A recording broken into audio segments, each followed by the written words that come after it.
وہ چیزیں جو ہمارے معاشرے میں پائی جاتی ہے جو شرک ہے بذات، انشاءاللہ وہ نکات چند رکھوں گا، بہرحال مکمل میرے لیے مشکل ہے لیکن چند رکھنے کی آپ کے سامنے کوشش کروں گا تاکہ انشاءاللہ عزیز ہم اس سے بچ سکے، یہی بہرحال ہمارا مقصد اور نیت ہو اس کے پیچھے، ٹھیک ہے۔ اللہ کے علاوہ کسی اور کو مدد کے لیے پکارنا یہ شرک ہے، لیکن یہ تو مسلمان کی پہچان ہے۔ یا اللہ مدد کہنے کو شرم آتی ہے اسے، اور لوگوں کی حد یہاں تک ہو گئی کہ جب کچھ لوگ کہتے ہیں اللہ سے مانگو تو کہتے ہیں تم اللہ والے ہیں، ہم فلاں والے ہیں۔ سبحان اللہ، کیا رسول اللہ صلی اللہ علیہ وسلم نے کبھی اللہ کے علاوہ کسی کو پکارا؟ نوح کے نام سے یا ابراہیم کے نام سے یا موسیٰ اور عیسیٰ کے نام سے علیہ الصلوۃ والسلام؟ کیا کبھی پکارا اللہ کے علاوہ؟ کیا کبھی تعلیم دی اللہ کے علاوہ پکارنے کی؟ لوگ اللہ کے علاوہ پکارتے ہیں، یہ شرک ہے، یاد رکھیں۔ یہ اللہ کی رب ہونے میں شرک ہے کہ اللہ رب ہے، وہ جانتا ہے تمام کے حالات، آپ کہتے نہیں دوسرے بھی جانتے ہیں ہمارے حالات۔ اسی طرح جو ہے انگوٹھیوں کا، تاگوں اور دھاگوں کا پہننا، چاہے وہ لوہے کے ہو یا سکے ہو یا موتی ہو یا سیپی ہو یا کنکر ہو، اس کا پہننا یا پتھر ہو، اور یہ تصور کرنا یہ حفاظت لاتے ہیں، حفاظت کرتے ہیں، ہمارے کو محفوظ رکھتے ہیں یا بلاؤں کو دور کرتے ہیں، آفت اور مصیبتوں کو ٹالتے ہیں، یہ بھی شرک ہے، یہ شرک اکبر ہے، پورے بڑے شرک ہے۔ لیکن آج اس کے بغیر تو مسلمان کی پہچان نہیں ہے، گوئی شرک کو ہم نے شناخت بنا دیا، اپنی پہچان مان دی۔ رسول اللہ جو فرماتے ہیں، مسند احمد کی روایت ہے، من علق تمیمۃ فقد اشرک، جس نے تعویذ پہنا اس نے شرک کیا۔ ہمارے بڑے تو ایسے ہی کرتے ہیں، یہ ہمارا طریقہ ہے، تو آپ رسول اللہ کے طریقے پہ چلتے ہیں، بڑوں کے طریقے پر چلتے ہیں؟ سوال یہ ہے، کیا وہ غلط تھے؟ اب بولنے مت لگائی، رسول اللہ نے فرمایا جو گزر چکے ان کے بارے میں برا نہ کہو، چھوڑ دو، جو حال ہے وہ دیکھیے۔ لیکن لوگوں کا معاملہ یہ ہے، جب کہا جائے سچ یہ ہے تو بولتے کیا وہ جھوٹ ہے۔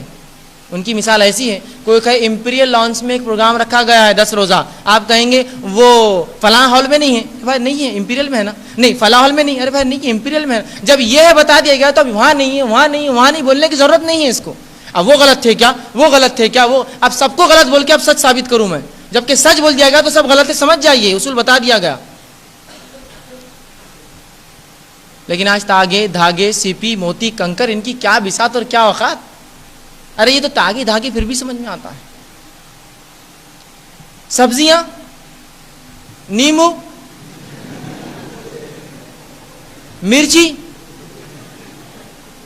ایک لیمو جس کو ہم اگائے، جس کی حفاظت کھیتوں میں ہم کرے، جس کے کیڑے مکوڑے ہم مارے، بازار میں آ گیا، 7 دھاری 9 دھاری ہو گیا، گھر پہ لٹک گیا، سبحان اللہ، حفاظتیں کر رہا ہے لوگوں کی، مصیبتیں ٹال رہا ہے، مشکلوں کو دور رکھ رہا ہے، دکان اور مکان میں خیر و برکت لا رہا ہے۔ وہی لیمبو جس کی محنت مشقت مہینے کی کیڑوں سے بچانے کے لیے اس جھاڑ پر چڑیوں سے اس کی حفاظت کی، کیڑے مکوڑوں سے علائق پڑ جاتی تھی، وہ لیمبو جب لٹک گیا، سبحان اللہ، وہ انڈا جو مرغی دیتی ہے اس کو ہم پالتے ہیں، اگر کوئی راستے پہ رکھ دے تو بم بن جاتا ہے، کوئی ادھر سے جاتا ہے اور کوئی ادھر سے جاتا ہے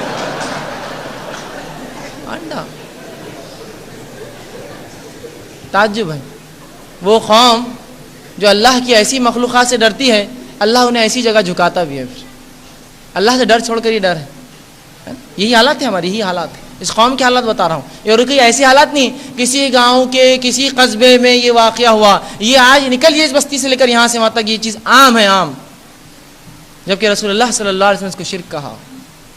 یہ شرک ہے، یاد رکھیے، تھوڑا تو غور فکر کیجیے۔ جو دھاگا ہم بنائیں، جس کی کاٹن ہم اگائے، جس کی کپاس ہم لگائے، اس کی حفاظت ہم کریں، جب ہاتھوں پہ چڑھ جائے لال پیلا کالا ہرا اور ادا تو ہماری حفاظت کرنے لگے، کیسے ہو سکتا ہے؟ تھوڑی عقل ماری گئی ہے کیا؟ عقل بھی تو کوئی چیز ہوتی ہے۔ اگر واقعی میں یہ دھاگے حفاظت کرتے تو ہم کو پولیس اور انتظامیہ کیا ضرورت تھی، سب دھاگے ہی باندھ دیتے ہر جگہ، کام ختم ہو جاتا۔ اسی طرح بہرحال اسی طرح جو ہے اللہ کے علاوہ دوسروں کے لیے قربانی کرنا۔ اب ہم کہتے ہیں قربانی ہم کہاں کرتے ہیں اللہ کے علاوہ؟ قربانی تو اللہ کے لیے کرتے ہیں، لیکن کس کے نام سے ہوتا ہے؟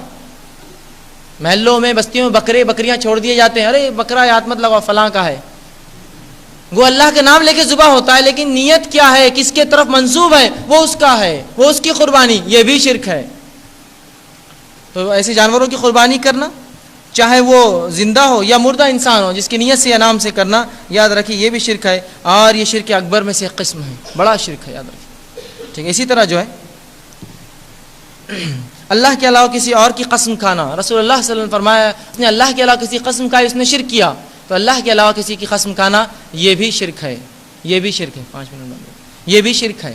اسی طرح جو ہے اللہ کے علاوہ کسی اور سے پناہ مانگنا یا ان سے دعائیں کرنا، یہ بھی شرک ہے۔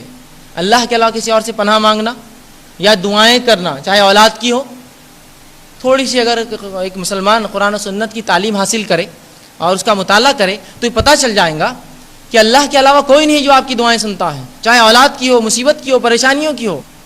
وہ رب ہے جو اولاد دیتا ہے، جس کو چاہے دیتا ہے، جس کو چاہے نہیں دیتا ہے، جس کو چاہے لڑکے دیتا ہے، جس کو چاہے لڑکیاں دیتا ہے، جس کو چاہے دونوں دیتا ہے، جس کو چاہے نہیں دیتا ہے، اس کی مرضی ہے، اس کی مرضی۔ مالک ہے، مالک کی مرضی ہو، جو چاہے کرے اپنی مخلوق کے ساتھ۔ بہرحال تو یہ تصور رکھنا، دعائیں کرنا کسی اللہ کے علاوہ، یہ بھی شرک ہے۔ اسی طرح جو ہے سوال یہ ہے کہ رسول اللہ صلی اللہ علیہ وسلم کی تعلیمات میں اور صحابہ کی زندگی کا کوئی ایک عمل تو مجھے بتائیے جہاں انہوں نے یہ کام کیا کہ کسی کے ذریعے مانگا، زندہ یا مردہ، یا قبروں پر جا کر، یا جو ہے کسی اور نبی کے، یا جو ہے شہداء اور صالحین کی قبروں پر جا کر مانگا۔ مجھے بتائیے ایک واقعہ، میں محتاج ہوں ایک صحیح واقعے کی۔ یہ شرک عام ہو چکا ہے کہ اللہ کے علاوہ دوسرے بھی دیتے ہیں، اور جب کوئی کہے تو بہت برا لگتا ہے، یہ کریں گے وہ کریں گے۔ سوال یہ ہے اللہ کی کتاب، اس کے رسول اللہ کی کوئی دلیل تو لاؤ۔ اصل یہ ہے ہمارے لیے بنیاد، اگر اس میں نہیں ہے تو وہ دین نہیں ہو سکتا، چاہے دنیا کی پوری امتیں کرنے لگے یا پوری قوم کرنے لگے، وہ غلط ہے۔ اور اسلام یاد رکھیے کہ ایسی چیز، ایسی شریعت ہے جو یا تو باقی رہیں گی یا تو ٹوٹ جائیں گی۔ یہ کانچ کی سلاخ ہے، یا تو عمل ہوا، حکم رہا، یا حکم ٹوٹا۔ یہ نہیں کہ ابر کیسا گیٹ پہ مار کے سیدھا کر دیا یہ سیدھا ہے، تو شرک ہوا یا توحید پر ہے، اب دونوں میں سے کوئی چیز۔ مشرک رہ کر بھی توحید پر، توحید رہتے ہوئے مشرک، یہ نہیں ہو سکتا، تو یہ بھی ایک شرک ہے۔ اور یہ سمجھنا کہ کچھ دیتے ہیں، یہ بھی ایک شرک ہے۔ اسی طرح جو ہے جادو کا کرنا، اس کا سیکھنا سکھانا، یہ تمام چیزیں کفر ہے اور انسان کو شرک کراتی ہے اسی کے ذریعے۔ بہرحال ایک عنوان میرا آئیں گا، اس میں تفصیلات انشاءاللہ میں اس کی دوں گا۔ 29 رمضان کو میں سمجھتا ہوں عنوان میرا ہے، 29 کی شب کو بہرحال۔ اسی طرح جو ہے جو خواہشات پر چلنا، شریعت اور اسلام کو چھوڑ کر اپنی خواہشات پر چلنا، اس کو بھی اللہ نے کہا کہ کیا تو نے ایسے ایک شخص کو دیکھا ہے نبی جس نے اپنی خواہشات کو رب بنا لیا ہے؟ تو خواہشات پر چلنا یہ بھی شرک ہے، یاد رکھیے۔ ہم شریعت کے تابع اسی لیے مسلمان ہیں، تو ہمارا کام ہے کہ ہم مکمل طور سے اسلام کی تابعداری کریں اور اسی پر چلیں۔ اسی طرح جو ہے اللہ کے علاوہ کسی اور سے دعائیں مانگنا اور وہ عمل جو خالص اللہ کے لیے کسی اور کے ساتھ کرنا، یہ بھی شرک ہے، یہ بھی شرک ہے۔ اسی طرح جو ہے لوگوں کو دیکھنے کے لیے، دکھانے کے لیے کام کرنا، ریاکارنی کرنا، یہ بھی شرک ہے۔ رسول اللہ فرماتے ہیں من صلی یرائی فقد اشرک، جس نے دکھاوے کی نماز پڑھی اس نے شرک کیا۔ ومن صام یرائی فقد اشرک، جس نے دکھاوے کے لیے روزہ رکھا شرک کیا۔ ومن تصدق یرائی فقد اشرک، جس نے دکھاوے کو صدقہ دیا اس نے شرک کیا۔ آج شرک کا کیا معاملہ ہے اس قسم کے؟ کیا معاملہ ہے آج کہ لوگ روپیہ بھی دیتے ہیں تو چاہتے ہیں کہ وہ اخبار میں آئے، لوگ جانے میں نے کیا یہ کام۔ اللہ کے لیے قربانی بھی ہو رہی ہے تو جانور کے ساتھ وہ کھڑا ہے۔ اب جانور کی عزت اس سے ہو رہی ہے، اس کی عزت جانور سے مجھے نہیں پتا۔ یہ حالات ہیں ہمارے دکھاوے کے معاملے میں۔ ریا، الریا شرک، رسول اللہ ریا شرک ہے، ٹھیک، یہ بھی ایک قسم ہے۔ اس سے ہم دیکھتے ہیں اکثر لوگ ملوث ہیں اس میں۔ اسی طرح جو ہے چیزوں پر صلیب کا نشان بنانا یا ٹیکے لگانا اس نیت سے کہ اس کی حفاظت کریں گی، یہ بھی شرک ہے۔ آج یہ شرک کتنا عام ہے، ہر پیدا ہونے والا بچہ پیدا ہوتے اس کے ہاتھ میں کیا ڈال دیے گا؟ 2 کالے گوٹ۔ یہ کیوں؟ نہیں وہ بچہ بہت خوبصورت ہے نا، اس لیے۔ اسی طرح جو ہے نظر نہ لگے ایک ٹیکا۔ سوال یہ ہے وہ کاجل جس کو ہم بھاپ دے کے نکالے، کبھی غلط بھاپ سے نکلا ہوا اور بنا ہوا اصلی تیل یا گھی کا نہ ہو تو آنکھیں خراب کر دے، وہ کاجل اگر سر پہ لگ جائے تو حفاظت کرنے لگا، نظر نہ لگے پیارے کو میرے۔ اندازہ لگائیے وہ لڑکا تو بہرحال بڑا ہو کر جو بنے گا، اگر وہ ماں اور باپ اس عقیدے پہ مر گئے تو وہ تو جہنم میں جائیں گے سیدھا۔ یہ ٹیکوں کو سمجھتے ہوئے تمہاری حفاظت کریں گے، اور جھاڑوؤں سے نظر اتارتے ہوئے کیا یہ جھاڑو حفاظت کریں گے آپ کی؟ اور چپلوں پر اپنی قسمت سمجھتے ہو کہ ان کے سیدھا اور الٹے ہونے سے تقدیریں بدلتی ہیں۔ افسوس اس امت کے لیے جو امت دنیا کو توحید کا پیغام سنانی آئی تھی، وہ امت خود بدترین شرک میں آج ملوث ہے۔ کیا یہ حفاظت کریں گے؟ تاگے دھاگے سیپی اور یہ ٹیکے اور من کے اور موتیاں ڈال دیتے ہیں بچوں گلے میں، یہ بھی یاد رکھے شرک کی ایک قسم ہے۔ اسی طرح جو ہے گھروں پر کسی چیز کا لٹکانا، چاہے وہ لیمبو بھلاوے یا اس قسم کی چیزیں ہو، اس نیت سے کہ حفاظت کرے، یہ بھی شرک ہے، یہ بھی شرک ہے۔ چھوٹی سی چیز ہے، سکے ٹھوکتے ہیں، تعویذات لگاتے ہیں، پتھر باندھتے ہیں اور کیا کیا نہیں کر رہے ہیں، یہ سب تمام شرک کی اقسام ہے، یاد رکھیے۔ یہ عقیدے کو بودھ اور بیکار کر دیتا ہے، یہ آپ کے اللہ سے توبہ کو ختم کر دیتا ہے۔ رسول اللہ فرماتے ہیں اللہ انسان کو معاف کرتا رہتا ہے جب تک کہ انسان اللہ اور اپنے بیچ میں آڑ نہ لائے۔ صحابہ نے کہا اللہ کے رسول آڑ کیا ہے؟ کہا شرک، شرک آڑ ہے، اگر تم شرک کرو تو اللہ توبہ بند کر دیتا ہے وہاں کرنا۔ تو شرک سے توبہ قبول نہیں ہوتی. اور ایک روایت میں فرمایا، طبرانی کی روایت ہے، بدعت سے جو انسان کے اعمال جو ہے توبہ قبول نہیں ہوتی، اور شرک سے اس کے اعمال قبول نہیں ہوتے. تو توبہ بھی بند، اعمال بھی ختم ہو جاتے، برباد ہو جاتے. اسی طرح جو ہے سورج یا چاند کے آنے جانے سے اور زمین کے گردش کے اعتبار سے یا کسی ستارے کسی بروج میں داخل ہونے سے اگر وہ شخص یہ سمجھے کہ واقعی میں اس سے کچھ فرق آتا ہے تقدیر پر، نکاحوں پر، اولاد پر، تو یہ بھی شرک ہے. کیسی عجیب بات ہے، یہ امت آج اس میں ملوث ہے. یہ شرک تو ابراہیم علیہ السلام کی قوم کا شرک تھا کہ سورج کے آنے جانے سے فلاں فلاں سمجھتی. آج مسلمان وہ شرک کر رہا ہے، مسلمان وہ شرک کر رہا ہے. اور یہ کوئی بہت دور کی بات نہیں. گھر میں نکاح ہے تو نکاح کب کیا جائے؟ تو جنتری لائی جائے، جنتری لائی جاتی ہے. قمر ہے یا عقرب ہے، چاند ہے یا اسکارپین بولتے ہیں عقرب، بچھو جو ہوتا ہے ایک نشان ہوتا ہے، کہیں وہ تو نہیں ہے. اس دن شادی کرنے سے شادی ٹوٹ جاتی ہے، طلاق ہو جاتی ہے، فلاں ہو جاتی ہے، یہ میل نہیں ہوتا، وہ میل نہیں ہوتا ہے. کہاں سے لائی یہ سب باتیں؟ ایمان والوں کے طریقے نہیں، یاد رکھیے.